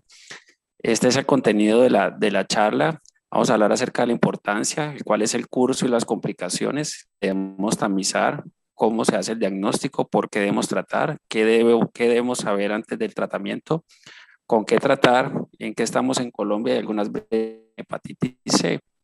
Entonces, empezamos. ¿Cuál es la importancia?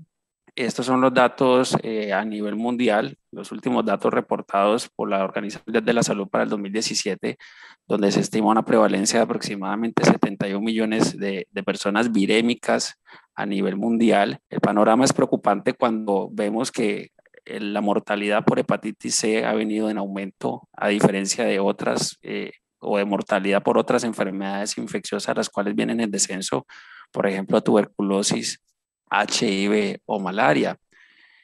Y es muy importante también reconocer de que el 96% de los pacientes con hepatitis, como es la cirrosis y el hepatocarcinoma, teniendo en cuenta que son complicaciones que toman tiempo en aparecer y que realmente hay mucho tiempo atrás se pudo haber identificado estos pacientes y se pudieron haber tratado y evitado algunas de las complicaciones. El programa para el 2014, antes de la aparición de los antivirales de acción directa, este era en Estados Unidos y en Europa, donde hepatitis C era una de las principales causas de trasplante hepático, la segunda causa de trasplante hepático en Estados Unidos y la primera causa de trasplante hepático en Europa. El panorama en las Américas realmente no es diferente. Se estima que aproximadamente 7.2 millones de personas están infectadas con hepatitis.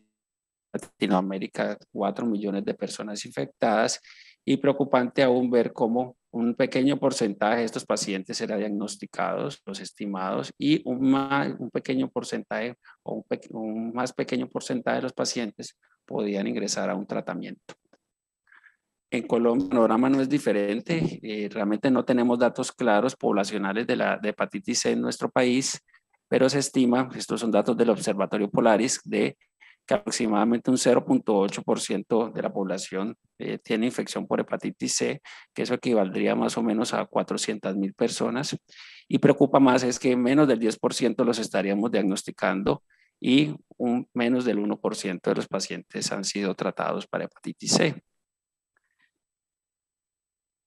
Viendo este panorama de la hepatitis C a nivel mundial, vamos a ver cuál es el curso de la enfermedad y cuáles son las posibles complicaciones que se pueden presentar relacionadas con la hepatitis C.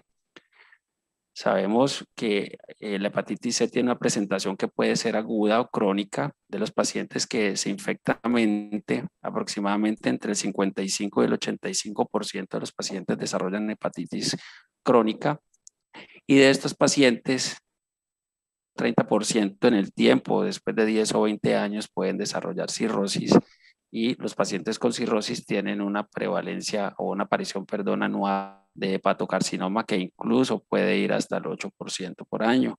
Entonces, el curso natural de la enfermedad es que la mayoría de los pacientes desarrollan hepatitis crónica, aproximadamente un 20 o 30% desarrollan cirrosis y pueden presentarse complicaciones terminales como la enfermedad hepática terminal o el desarrollo de hepatocarcinoma. Las complicaciones no solo son hepáticas, hay que tener en cuenta que es un virus que tiene la posibilidad de generar una serie de manifestaciones extrahepáticas múltiples. No las voy a mencionar todas, pero aquí están enumeradas o mencionadas todas las posibles complicaciones relacionadas con extrahepáticas con la hepatitis C. Y lo más importante es que estas complicaciones pueden ser prevenibles con una detección temprana y un tratamiento, e incluso muchas de estas complicaciones pueden ser reversibles después de que el paciente alcanza una respuesta viral sostenida o una cura para la hepatitis C. Entonces, la primera o la tercera pregunta a responder es realmente dónde debemos buscar a los pacientes con hepatitis C o a quienes debemos tamizar. Entonces, esta era la perspectiva antigua, en los cuales donde siempre nos formamos, y cuando estudiamos medicina siempre nos preguntaban pues en los exámenes o los profesores realmente cuáles eran los criterios para buscar la hepatitis C o para tamizar a los pacientes. Las recomendaciones clásicas o usuales en pacientes presidiarios, en pacientes de población de riesgo, especialmente los pacientes con HIV, pacientes con riesgo sexual, especialmente hombres que tienen relaciones sexuales con hombres, a piercings, aquellos pacientes receptores de órganos, receptores de terapia de reemplazo renal, especialmente hemodiálisis, o aquellos en Colombia que recibieran transfusión de hemoderivados antes de 1996, en los cuales no había una tamización activa de las unidades en banco para la hepatitis C. Obviamente aquellos pacientes usuarios de drogas endovenosas, y mundialmente se recomendaba en este momento todos los pacientes nacidos entre el 45 y 1965, la generación conocida como los baby boomers, en los cuales se evidenció a nivel mundial una alta prevalencia o una prevalencia mayor de hepatitis C. Buscarlo estaba condicionado especialmente por esto, porque era una enfermedad hasta ese entonces en las cuales se había poco acceso al tratamiento, con tratamientos bastante costosos. Y algo muy importante, y ahorita lo vamos a hablar en el módulo del tratamiento, y es que muchos de estos tratamientos estaban asociados con una alta tasa de efectos adversos. Y algo también importante es que no solo la alta tasa de efectos adversos que llevaba a una alta tasa de abandono, sino que era un tratamiento de una baja efectividad o una respuesta viral sostenida o cura baja de la enfermedad. Esto era como se recomendaba anteriormente, especialmente a nivel de Estados Unidos y de Europa. ¿Por qué de los pacientes de la generación de los baby boomers debían ser tamizados para hepatitis C, y era porque en estudios de cohortes se encontró que aproximadamente el 75% de los pacientes infectados por hepatitis C en dichas poblaciones correspondían a esta generación, a los nacidos entre el 45 y el 65. Estos son datos más recientes de la cuenta de alto costo en Colombia, 2017-2018. Realmente si nos ponemos a ver solo la recomendación o de tamizar a nuestros pacientes baby boomers nacidos entre el 45 y el 65, que aproximadamente serían pacientes entre 60 y 70 años actualmente, vemos cómo en Colombia pues no cumpliríamos con esa datos epidemiológicos de la mayor prevalencia de nuestros pacientes, sabiendo que sobre todo los hombres, vemos como en la cuenta de alto costo reportados muchos pacientes jóvenes que han sido detectados como infectados por la hepatitis C. Además, si nos acogiéramos solo a la estrategia de tamizar a los pacientes con riesgo, por ejemplo, riesgo sexual o trastornos derivados, vemos como en la cuenta de alto costo de los pacientes reportados en este año, más del 50% de los pacientes no tenían un factor conocido para la hepatitis C y estaban infectados por este virus. Esto ha llevado también a que estos datos nos han llevado pues también a conocer y a reconocer cuáles son las falencias que tenemos actualmente en la parte de detección de los pacientes, y vemos cómo para Colombia no se alcanzan ni siquiera a 1% del diagnóstico de los pacientes con hepatitis C que probablemente o que se estiman están infectados, y como les decía anteriormente, menos del 1% de los pacientes han sido tratados por hepatitis C a nivel de Colombia.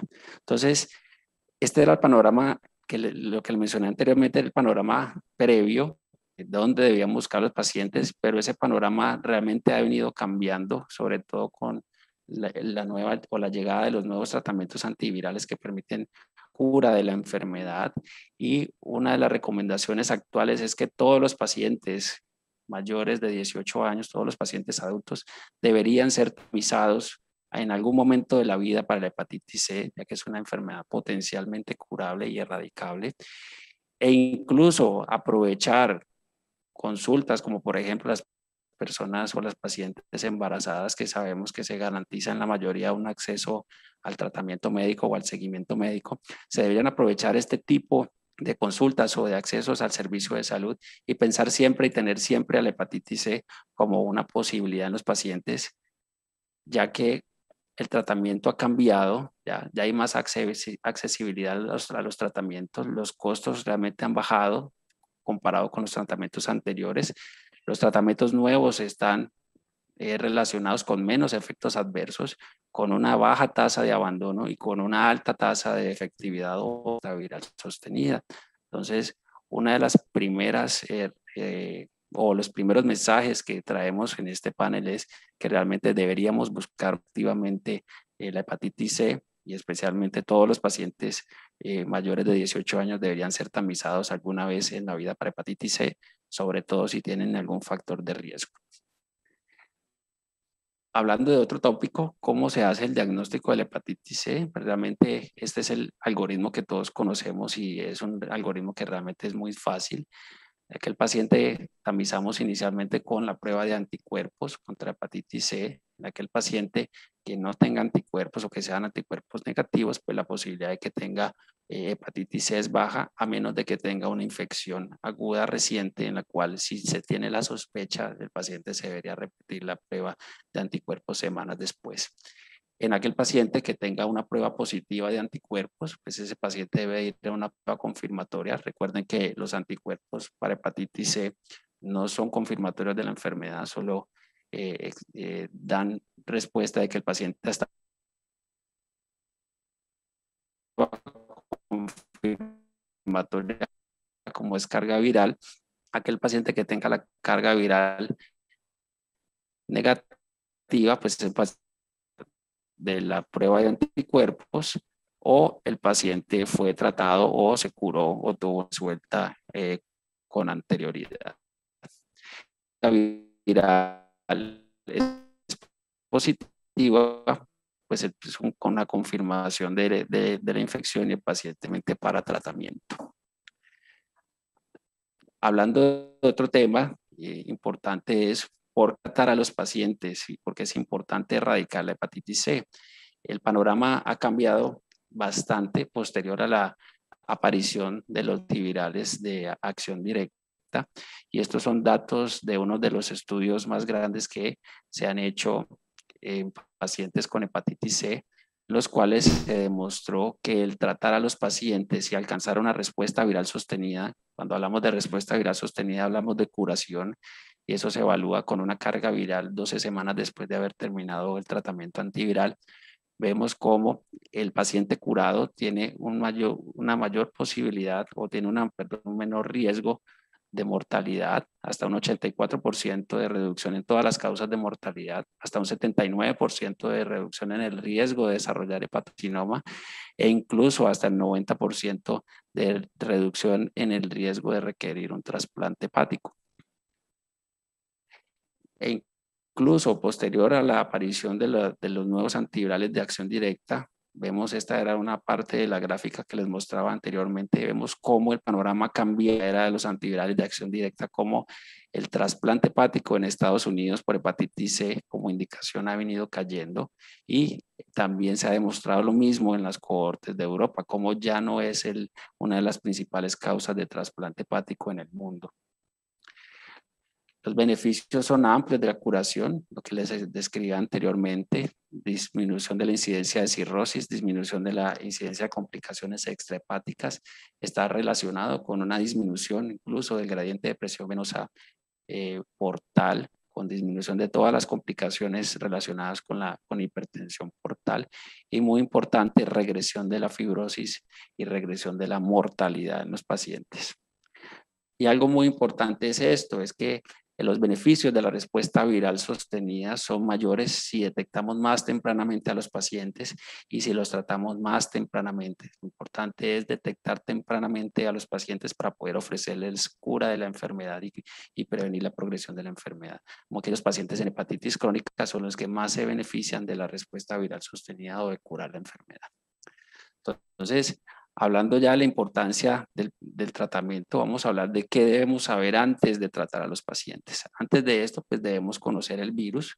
El virus es un flavivirus RNA. Hay 7 genotipos y se han descrito 84 subtipos. Esta es la conformación del virus. El virus es un virus que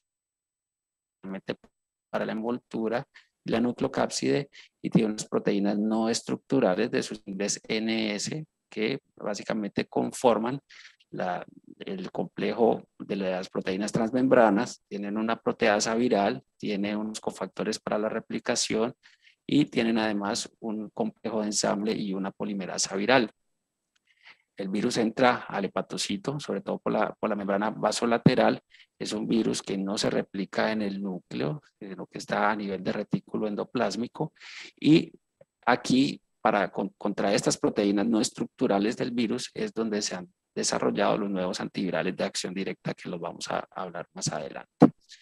Como les decía, tiene 7 genotipos, hay una distribución mundial de los genotipos, aquí como lo vemos en esta gráfica, y anteriormente, cuando no teníamos regímenes pangenotípicos, era muy importante el genotipo realmente porque se había descrito, sobre todo en los pacientes con genotipo 1B, una menor respuesta a la terapia con interferón, en los pacientes con genotipo progresión mayor a hepatocarcinoma, y una disminución en la respuesta viral sostenida de los tratamientos antivirales de acción directa de primera línea.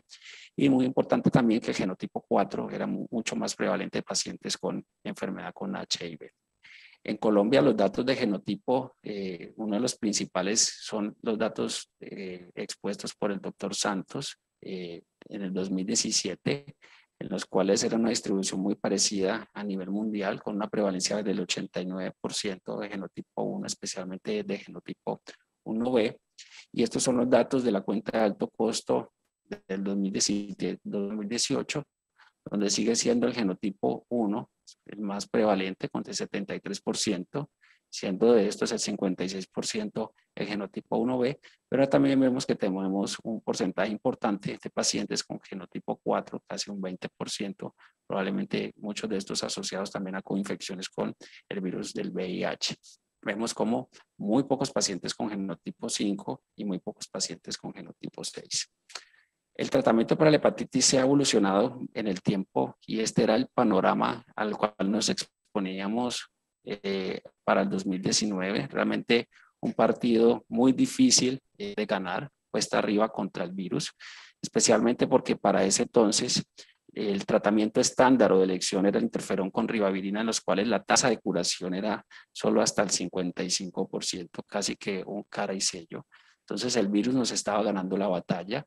Aquí vemos cómo venía evolucionando la tasa de curación con los tratamientos de hepatitis C, cómo se alcanzaba un 55% con la adición de ribavirina y interferón pegilado, pero realmente no todos los pacientes podían ser tratados, especialmente habían unas poblaciones especiales de pacientes en los cuales la respuesta o no se podían utilizar los tratamientos antivirales, especialmente pacientes a mayor edad, pacientes con menor respuesta, los pacientes coinfectados con HIV, los afrodescendientes, el riesgo de descompensar a los pacientes cirróticos con el uso de interferón y aquellos pacientes que el genotipo más prevalente a nivel mundial, genotipo 1, eran los pacientes que no respondían al tratamiento o a la terapia con interferón. Y en aquellos pacientes previamente experimentados en tratamientos, pues la respuesta viral sostenida era menor. El panorama empezó a cambiar después de la llegada de los antivirales de acción directa. Antivirales son las proteínas. Los antivirales que son activos contra la proteasa terminan en Previr. NS5A, los antivirales que son activos contra NS5A terminan en Asvir y los inhibidores de la polimerasa terminan en Buvir. Estos son todos los antivirales que se han desarrollado en el tiempo para tratar la hepatitis C. Y vemos cómo con la primera llegada de los antivirales de acción directa sostenían los pacientes hasta un 70% de cura. Sin embargo, estaban expuestos a una mayor tasa de efectos adversos y vemos que las preocupaciones casi eran las mismas. No podíamos utilizarlos en cirróticos, en pacientes previamente experimentados, y el genotipo más común, la viral sostenida, era menor. El panorama empezó a los tratamientos, especialmente la combinación ya sea de inhibidores de polimerasa y NS5A o combinaciones de inhibidores de proteasa y NS5A. Esos aquí les pusimos en verde los antivirales que han llegado hasta el momento: Sofosbuvir, Edipasvir, la terapia PROT y otros antivirales. Con estos, y este es el orden de llegada de cómo fueron llegando los antivirales a nuestro país. Vemos desde el 2013 con los primeros antivirales de acción directa con los inhibidores de proteasa, 2015, 2016 y 2017. Con esta nueva ola de antivirales, o la segunda ola, la tasa de respuesta viral sostenida empezó a ser mayor, incluso nos estábamos acercando casi por ciento, en promedio 95% de respuesta viral sostenida de curación de la hepatitis C, con regímenes que eran más cortos. Con el interferón antes eran tratamientos que iban incluso hasta un año. Aquí pudimos acortar incluso tratamientos a 12 semanas, algunos de ellos incluso sin ribavirina, y estaban expuestos a menores efectos adversos. Sin embargo, también habían preocupaciones en esta era, especialmente las interacciones medicamentosas, los pacientes descompensados, y ya el genotipo 1 no era el principal, el genotipo más difícil de tratar, sino especialmente los pacientes con genotipo 3. Entonces, a partir de esta llegada de los nuevos antivirales, la cancha de fútbol se inclinó a nuestro favor. Realmente el partido de fútbol, esta es la perspectiva actual contra el virus, donde realmente el que está perdiendo, o el que tiene la mayor posibilidad de perder, es el virus actualmente. Y esto se ha soportado además con la nueva llegada o la tercera ola de los antivirales de acción directa, donde lo más importante es esto, que son regímenes pangenotípicos, que podemos tratar a todos los genotipos con estos regímenes, especialmente con los Sofosbuvir, Velpatasvir, el Ecaprevir, Pibrentasvir, y la combinación de Sofosbuvir, Velpatasvir y Voxilaprevir como una de las terapias de rescate o para tratamientos para pacientes tratados anteriormente. A partir del 2018, con sofosbuvir, velpatasvir en Colombia. Hay otro antiviral que también tenemos disponible, que es el Vasvir grasoprevir, aunque no es un tratamiento pangenotípico. Y vemos cómo el panorama con estos nuevos tratamientos ya estamos llegando a una tasa de respuesta viral sostenida casi del 100%, en promedio 97-98% de respuesta viral sostenida. Cómo hemos podido incluso acortar los tratamientos hasta 8 semanas en algunos pacientes seleccionados. Nuevamente, uno de los grandes cambios y beneficios actualmente del tratamiento es que son regímenes pangenotípicos y realmente muy pocos de los pacientes, y ahorita lo diré en el panel, requieren ser genotipificados antes del tratamiento.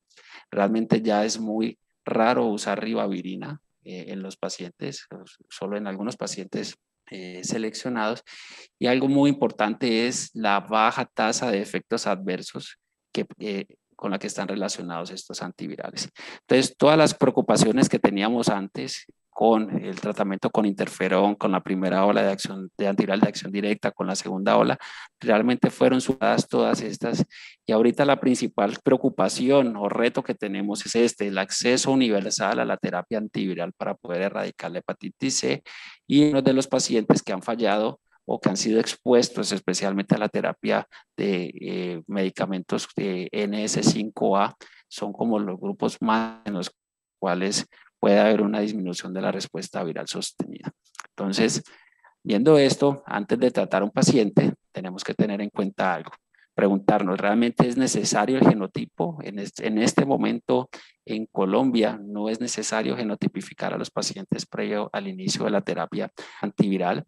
Sin embargo, en aquellos pacientes que han sido expuestos previamente a inhibidores NS5A, donde tienen alto riesgo de falla o de variantes asociadas a resistencia, se recomienda que se debería genotipificar. Y algo muy importante, y esto es válido en este momento para Colombia, y es que en pacientes que tengan tasa de filtración glomerular menos de 30 mililitros por minuto, como no podemos utilizar nuestro pangenotípico basado en sofosbuvir que tenemos actualmente disponible en nuestro país, pues sí debemos genotipificar al paciente para poder mirar si podemos ofrecer alguna terapia a ellos, ya que la terapia pangenotípica que se puede utilizar en tasas de filtraciones menores de 30 mililitros por minuto, que es el glecaprevir y entazvir, no lo tenemos disponible actualmente en nuestro país. Debemos conocer cuál es el grado de fibrosis del paciente, especialmente para evaluar cuál va a ser el seguimiento posterior que debemos hacer al paciente. Aquí hay muchas herramientas que ahorita lo vamos a discutir. Doctor Díaz, nos queda un minutico. El paciente debe estar compensado o descompensado. Si el paciente está previamente expuesto al tratamiento, y poblaciones especiales que las vamos a discutir más adelante. Y realmente lo coloco aquí en interrogantes si realmente los costos es algo para preguntarse previamente a tratar, y realmente si hay o no pacientes que podrían esperar el tratamiento, ya que los costos han bajado bastante comparado con los tratamientos previos, y que realmente esperar, consideramos que pues, no hay pacientes que debieran esperar, ya que es una enfermedad que es potencialmente irreversible. ¿Con qué tratar actualmente? Entonces, disponible en nuestro país tenemos sofosbuvir, velpatasvir como régimen pangenotípico, por las guías también glecaprevir, entazvir, ¿listo? Y tenemos disponible además grasoprevir, elbasvir. Aquí les colocamos en un reloj de arena los regímenes que están pendientes de llegar a nuestro país. Y realmente con lo que tenemos disponible en nuestro país, pues podemos abarcar la mayoría de pacientes de tratamiento. ¿Listo? Tenemos regímenes pangenotípicos. La única dificultad son los pacientes que tienen tasas de filtración menor de 30 mililitros por minuto. En este momento en nuestro país tenemos para estos pacientes el Vasvir, grasoprevir, pero solo para pacientes con genotipo 1. Pero probablemente cuando llegue glecaprevir, entazvir, pues vamos a tener la solución a muchas de estas complicaciones. Y ya para ir terminando, ¿cómo vamos en Colombia? En Colombia se estableció el Plan Nacional de Tratamiento de Hepatitis Virales del 2014 al 2017. Hay una guía de práctica clínica que la pueden consultar por internet. Hasta el momento, según la cuenta de alto costo, han sido tratados 1.143 pacientes, de los cuales más del 30% de los pacientes tenían cirrosis, algo muy importante. Idealmente debemos identificar más tempranamente a los pacientes, y vemos cómo la experiencia con los nuevos antivirales de acción directa es muy buena tenemos tasas de respuesta viral sostenida del 96% o tasas de curación bastante altas, por lo cual debemos seguir insistiendo en que debemos identificar los pacientes porque es una enfermedad completamente erradicable. Ya para terminar, estas son las brechas para cerrar, ¿listo? La brecha del tamizaje, la brecha de diagnóstico, debemos buscar activamente a los pacientes y diagnosticarlos. Y algo muy importante, y se lo mencioné en diapositivas anteriores, es la brecha del acceso al tratamiento que deberíamos cerrar para poder pues alcanzar la erradicación varicial.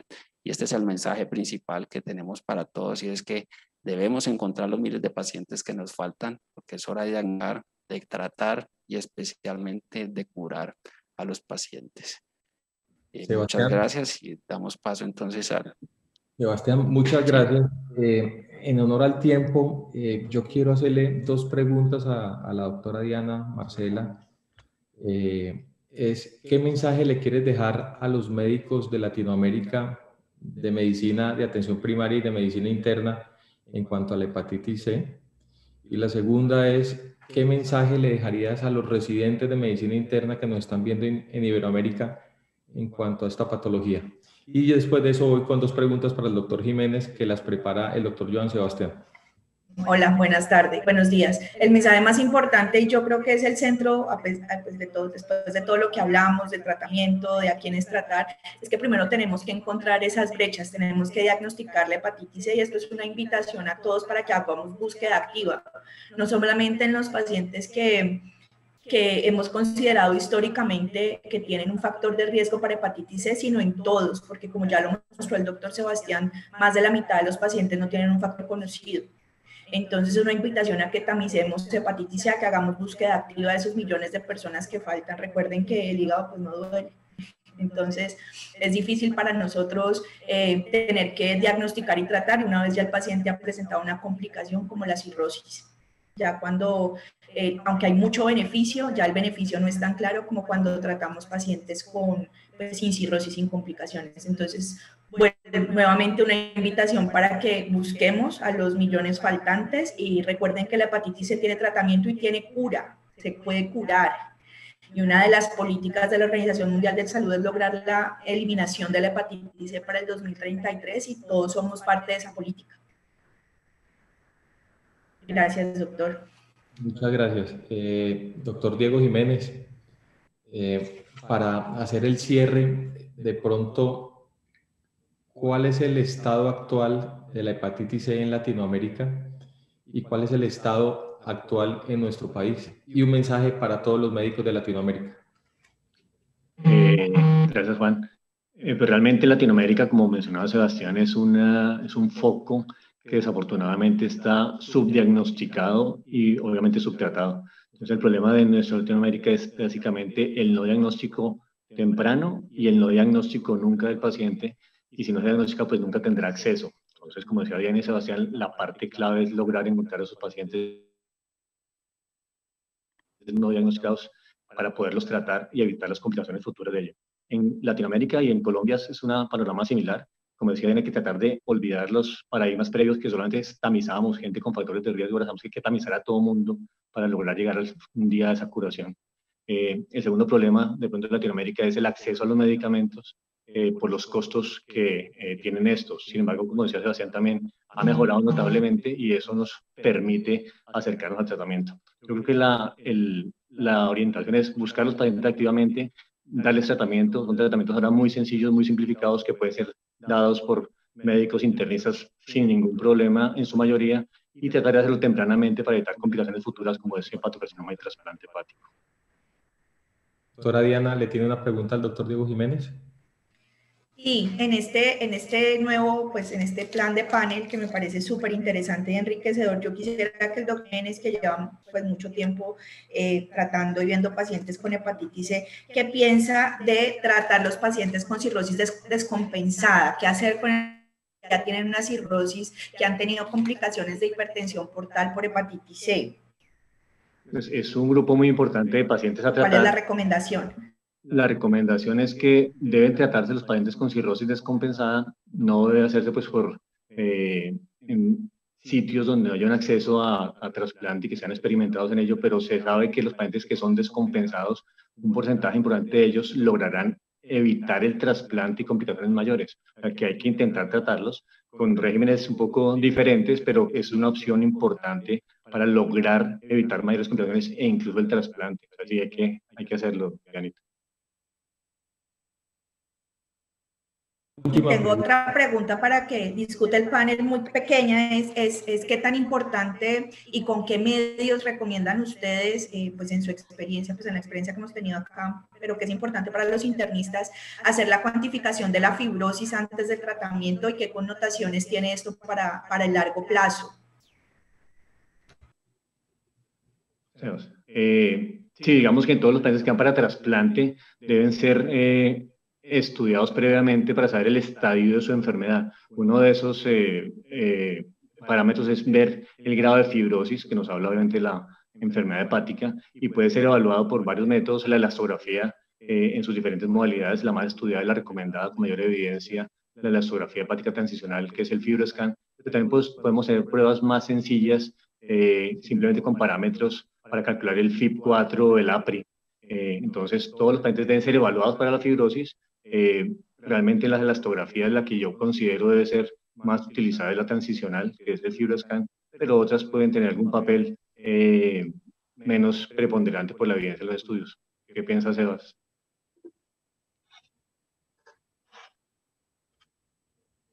¿Qué piensas estudiar? Sebastián o Diana. Active micrófonos. Doctor, hay una pregunta de Colombia. Hipertensión portal manifiesta, por ejemplo, en estos pacientes que no tienen varices esofágicas, pero que no tenemos claridad en si tienen o no fibrosis.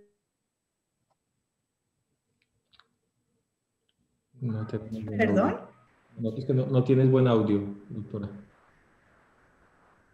Repite, Diana, que no sé yo. Aló, perdón, ahí sí me escuchan mejor, perdón. La pregunta era si era importante, no necesariamente en los pacientes que se van a trasplantar, sino, por ejemplo, en los pacientes que todavía no tienen hipertensión portal manifiesta, que no tienen varices esofágicas, que no están ictéricos, si es importante establecer el grado de fibrosis.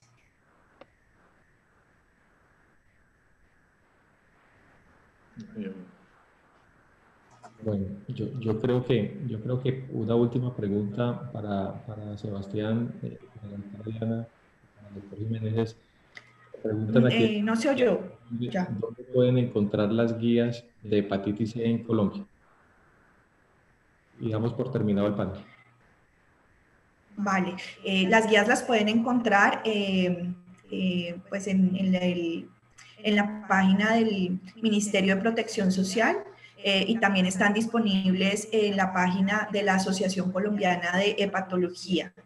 Son de revisión gratuita y pues pueden buscarlas pues en Google, salen muy rápido, ponen guías clínicas colombianas de hepatitis C, inmediatamente los direcciona a la página del Ministerio y a las guías de práctica clínica para Colombia que están actualizadas del 2018. Muchas gracias, doctor Diego. Muchas gracias, doctora Diana. Muchas gracias, doctor Sebastián. Vamos a continuar con el módulo de cuidado intensivo. Un abrazo.